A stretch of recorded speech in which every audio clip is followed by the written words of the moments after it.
জন্য ধারণা করে কথা বলা নিষেধ ইসলামে।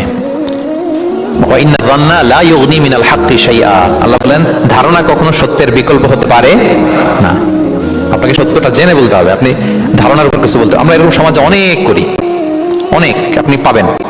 দেখবেন যে ধরেন যে আপনাকে আপনার এক বন্ধু দেখলো, রিক্সা দিয়ে যাচ্ছেন, আপনার পাশে এক নারী বসা, সে অনেক কিছু খারাপ ধারণা করতে পারে। এরকম হয় না সমাজে? তেমন হতে পারে যে আপনি আপনার ছোট বোনকে নিয়ে বেরিয়েছেন, হতে পারে না? কিন্তু আপনি তো একটা ধারণা করে ফেললেন অন্য কিছু। বা আপনার ভাগ্নিকে নিয়ে বের হয়েছেন, আপনার খালাকে নিয়ে বেরিয়েছেন কোনো কাজে, ডাক্তারের কাছে, কিছু একটা হতে পারে। কিন্তু তাকে দেখেই আমি এদিক সেদিক বলতে আরম্ভ করলাম যে ওকে তো দেখছি এরকম এরকম এরকম, আছে না নাই?